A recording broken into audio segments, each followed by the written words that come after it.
Weakness. Do I have weakness? I am nothing but weakness. I'm not naturally strong or fast or flexible. I'm certainly not the smartest person in the world. I get emotional over stupid things. I eat the wrong foods. I don't sleep enough. I procrastinate and I waste time. I care too much about meaningless things and not enough about important things. My ego is too big. My mind is too small, often trapped inside itself. Now, all that being said, I have a saying. A person's strength is often their biggest weakness. Let their weaknesses become strengths. Success, guys, a very, very lonely road, man. Along that road, you're not going to see too many friends. You see your shadow most often. You got to trust in the heart of hearts. Inside what you're doing, what you believe in is a worthy cause, a winnable fight. I wish I could tell you you tired, go take a break. I wish I could tell you tired, rest for a year. I wish I could tell you that it's gonna get easier. I wish I could tell you it's gonna get easier. I wish I could tell you that if you just keep going, it's gonna get lighter.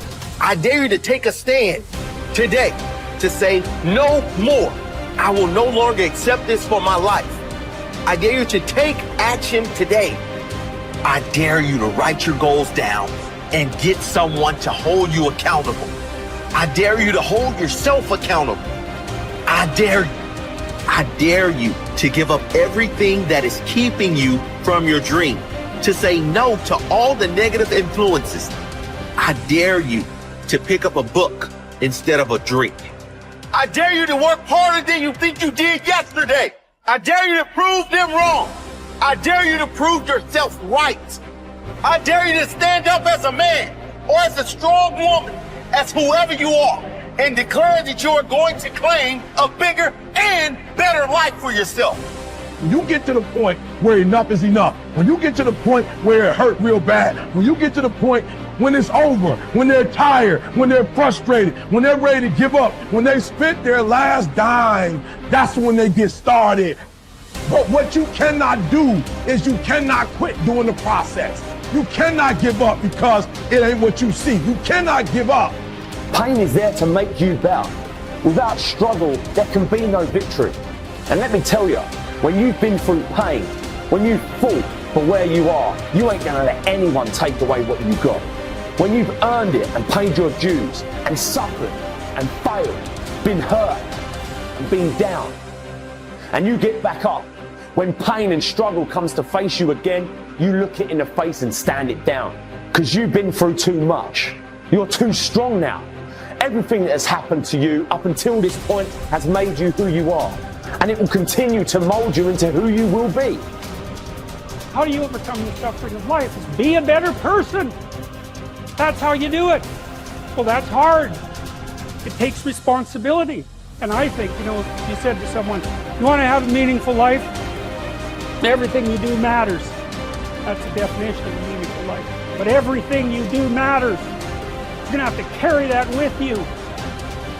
Or do you want to just forget about the whole meaning thing and then you don't have any responsibility because who the hell cares? And you can wander through life doing whatever you want, gratifying impulsive desires for how useful that's going to be. And you're stuck in meaninglessness, but you don't have any responsibility. Which one do you want? Well, ask yourself, which one are you pursuing? And you'll find very rapidly that it isn't the majority of your soul that's pursuing the whole meaning thing, because, well, look what you have to do that. You have to take on the fact that life is suffering. You have to put yourself together in the face of that. It starts with yourself, man. You gotta start diving into those things that you're afraid of. You don't gain confidence by going to the spot that makes you feel good. It's gonna be a false reality. And the second life gives you that challenge, all you want to do is go back to what made you confidence, or what gave you confidence, is that happy spot. No. What gives you confidence, what gave me confidence, was spending years at a kitchen table trying to learn how to read and write on my own. Realizing I can't learn the way you learn. I can't, but I can learn. What gives you confidence, not being afraid, is overcoming the fear.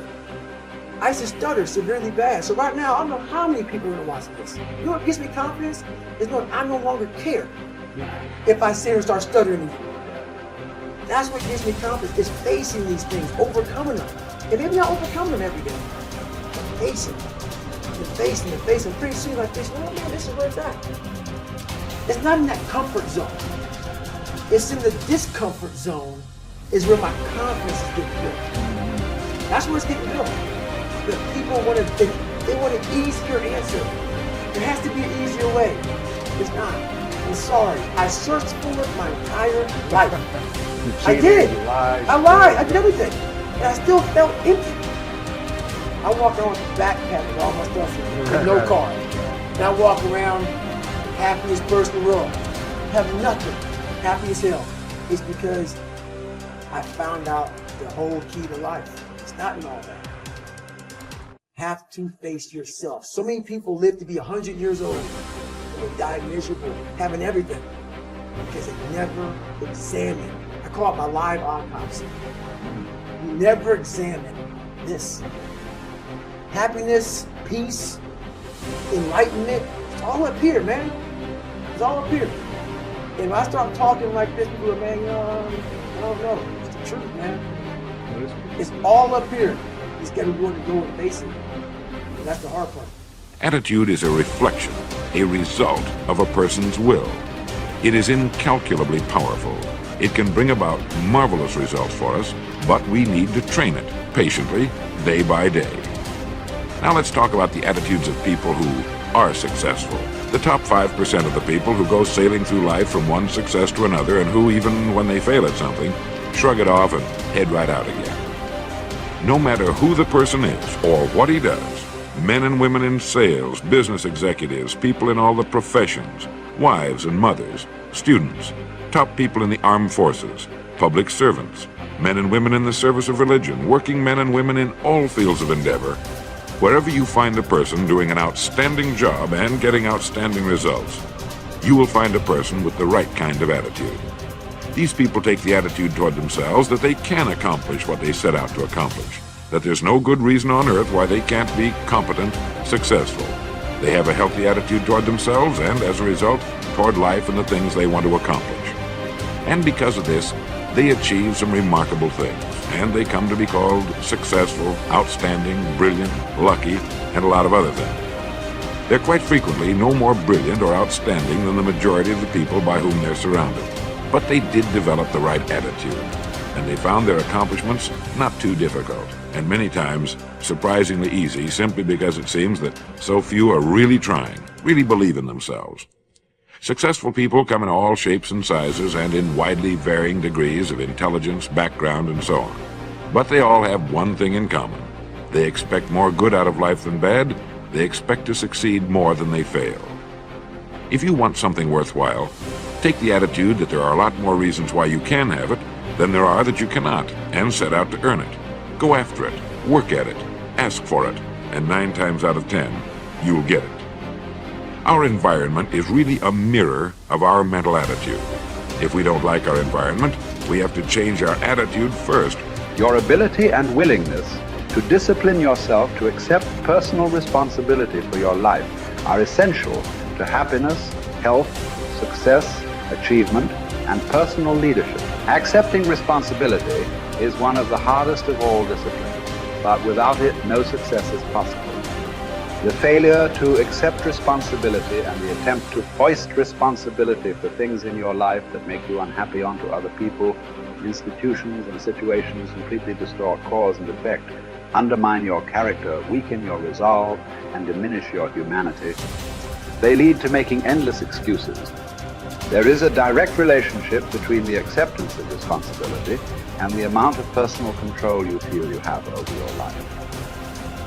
This means that the more you accept responsibility, the greater sense of control you experience. There is also a direct relationship between the amount of control you feel you have and how positive you feel. The more you feel that you have a high sense of control in the important areas of your life, the more positive and happy you are in everything you do.